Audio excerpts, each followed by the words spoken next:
Yo, so welcome back to the YouTube channel. Today we're going on a mellow bike ride down the Tweed Valley, and I'm going to do a bit of a more in-depth review or longer term review on this thing.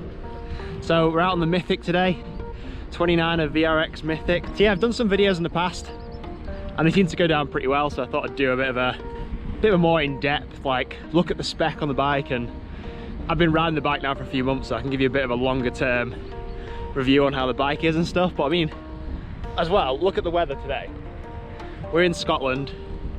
There isn't a cloud in the sky. There's not a plane in the sky. It's crazy. And then unfortunately we're in this weird situation.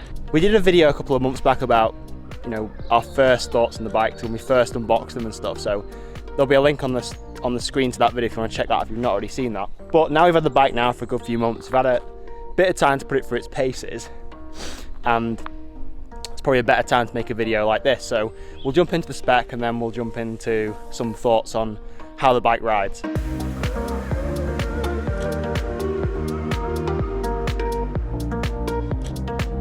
So this is the Mythique VRX model in the 29er wheel size.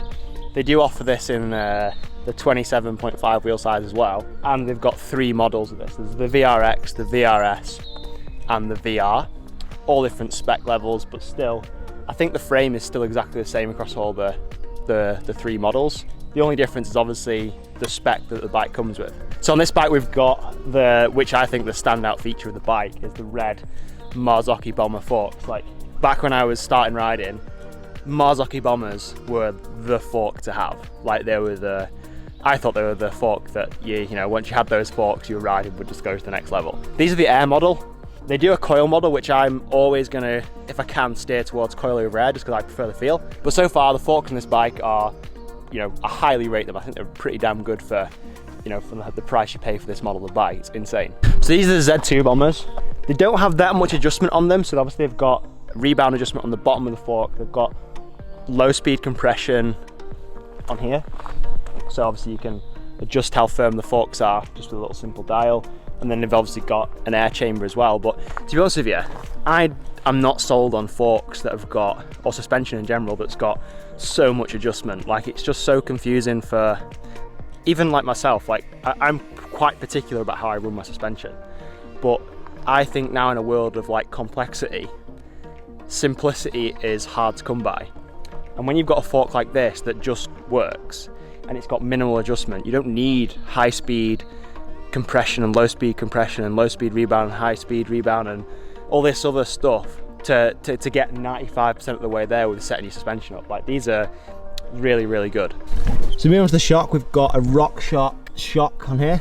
I think this is the Monarch shock. It's got 140mm of travel. It doesn't have an air, you know, like most shocks have like a piggyback here. It doesn't have one of those. But again, for a bike like this, I don't think you really need it unless you really are taking this thing to the limit.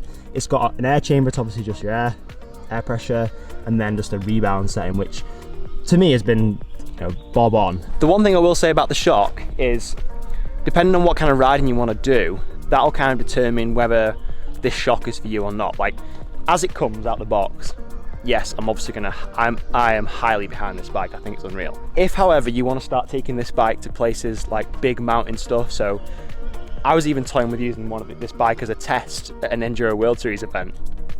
If I was to do something like that, or take it, you know, to the Alps for a summer or something, I would probably consider getting a piggyback shock on there, or even if a coil shock would fit, a coil shock, just because when you're doing, you know, riding at such high intensity for such like longer periods of time, those shocks get incredibly hot, and you want that piggyback and that extra space in the canister to, you know, dissipate that heat and get rid of it, so the shock actually works when you're going fast on long descents. So drivetrain, we're running SRAM drivetrain on this bike.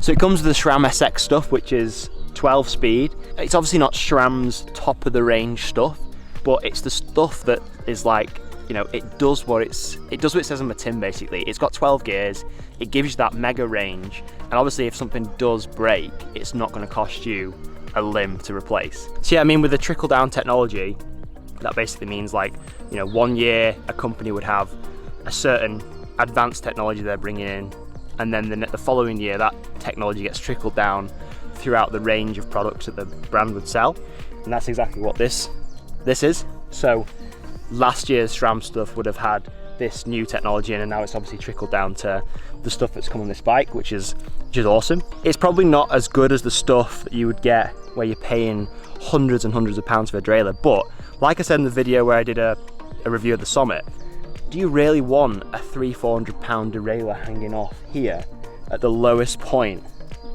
on your bike? I'd probably hazard to guess to stick with something like this. Peace of mind for one, and then two, it doesn't cost you a bloody arm and a leg when you want to replace it, or you need to replace it. On the front here we've got a SRAM SX crank set with 170mm cranks and a 30-tooth chainring. For me, I prefer slightly bigger chainring, so I'm probably going to look to upgrade that, just because I like to have a 32 or a 34-tooth chainring, just for, you know, like when you're in the higher gears pedaling hard, I'd just like to have a bit more like torque, if you like. So that's probably one thing I would upgrade, but it's not essential, it's just more personal preference I like. I mean, the 30 tooth, when you're in the 12-speed ring at the back, this big dinner plate, riding up hills, it's a blessing, because I can just literally sit and cruise up pretty much anything. The bottom bracket as well with these cranks, it's not an external bottom bracket. That's probably another thing I would look to upgrade in the future. Now, with all this sun that we've got, it's not really too much of a problem, because we're not having to fight the grime, the muck, and just the bad weather that we get in Scotland, or, you know, around the world. When it comes to like this winter or something, I probably will look to upgrade that, just from a standpoint of keeping the bike more sustainable, because last thing I want is to be cleaning bottom bracket bearings every other week or something. The brakes on this bike this year are the Shimano, I don't know if you would call them Dior brakes anymore. I think they've got a funny a funny number that comes after them, I can't remember off the top of my head, but these are literally just Shimano's base hydraulic brake, and they are literally the same body shape and type as you would get with the SLX brakes, XT brakes, and similar to the XTR brakes. The only difference is obviously the higher up you go in the range, the lighter the material and the more adjustment you get. But you know, on these you can adjust the lever reach with an Allen key in here. The levers feel exactly the same, and they've got that traditional Shimano bite that most people love about Shimano's, or at least I do.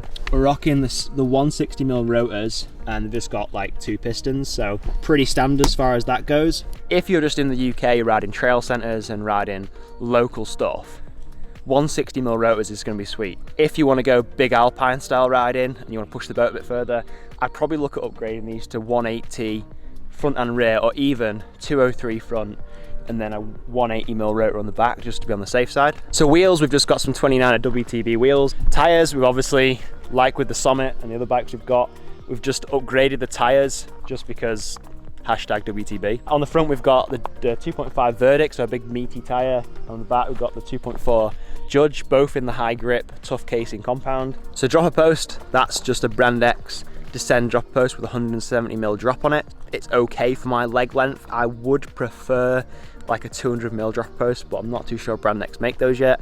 Maybe they have one coming in the future, who knows. Saddle, go-to saddle on every bike we have. Silverado saddle is so damn comfy, and it's lightweight, and it looks the dog's bees. And then finally the finishing kit. So we've just run a nuke-proof finishing kit. So we've got nuke-proof handlebars, nuke-proof stem. I think we've actually got a 20mm rise on the handlebar here, and then a 50mm stem. So I think I'm going to put a slightly higher rise handlebar on, which I'll come to in a second when we do a bit of a review on the bike on how it actually rides. Like, we're in this lockdown thing now, and I've been using this bike for almost like my adventure bike. So, you know, I'm trying to keep rides quite mellow to fire roads or, you know, basic trails or whatever. Even going exploring, digging new tracks, I'm just using this bike because it's got less travel than the Summit. It's easy to lug around, and when you actually come to a descent, it's absolutely, you know, it's really good fun. So I'm about to switch the GoPro camera because my main camera ran out of battery, so that's probably why it looks a little bit different. I came up a hill near where I live to start making a new track, which is what you can see here. Pretty cool, in the middle of nowhere. It's nowhere near finished yet, but I thought I'd finish the video of the review off of the bike. In one word, this bike for me is just playful. Oh, actually no, 2 words. Playful and capable. That might be that's probably a better way of putting it. 140mm travel front and rear. It is a really fun bike to ride. It doesn't have as much travel as the Summits. It hasn't got, you know, the big Alpine 170 fork up front, 160mm travel shock on the back. But for 80% of the riding that most people would do, including myself on this for now, in the UK, this would probably be a really great bike. I mean, you could obviously, if a coil shock would fit on it, you could, you know, look at putting a coil shock on it or increasing the fork on the front just to bring the front end up a bit. All ideas that I've thought about trying just to see how it affects how the bike rides. Or if you were planning on going, like doing some big Alpine trips on this bike, I'd probably look at getting maybe a slightly bigger shock just to deal with the heat a bit better for doing the longer descents. But again, for 80% of the time in the UK, in Scotland, and even abroad, just adventuring around and riding, this thing could handle pretty much anything you can throw at it. The 170 Summit I have is great for the big Alpine stuff, and it comes into its element when you are doing rough, long descents like Enduro World Series stages. This thing I would actually like to test on an Enduro World Series stage, just to see how capable the bike really is, because I really do believe in this bike, and it's absolutely, like, I don't think you need 170, 160mm travel to race EWS. I think you could do it on a 150, 140mm travel bike. Like, there's top guys that are winning those races on 150, 140mm travel bikes. I just think it all comes down to personal preference and how you set the bike up, which is why I'd love to test the bike out on some bigger stuff. In terms of spec, this is the VRX model, so this is the highest spec Mythique you can buy in the 29er model. For me, 29ers are the way forward. Again, if you're watching this, you may not have ridden a 29er, or you may be thinking of getting a 29er. So you might be, you know, looking for answers as to, okay, if I've got a 26-inch mountain bike or a 27.5 wheel bike, is it worth a jump to a 29er wheel size? I was asking myself that same question when I was looking at getting a bigger wheel bike. Like, I had all these fears of like, oh, the bike's gonna be bigger to move around. It's more of a hassle on steeper, tighter tracks. It's gonna be, you know, the wheels are gonna look stupid. But in fact, everything is kind of the opposite when you actually ride one. Because of the bigger wheel size, and it's not that much different, it's an inch and a half diameter bigger, the bike gets over obstacles way easier and way more efficiently. It carries momentum and speed a lot better, and it's just generally nicer to ride. Like, if you're doing, it doesn't actually matter what kind of riding you're doing. Good thing is they offer this bike in both wheel sizes, but for me, I'm firmly set on 29er wheel sizes now. They are the way forward. So yeah, I mean, that's kind of it. That was kind of like my mini longer term review of the bike.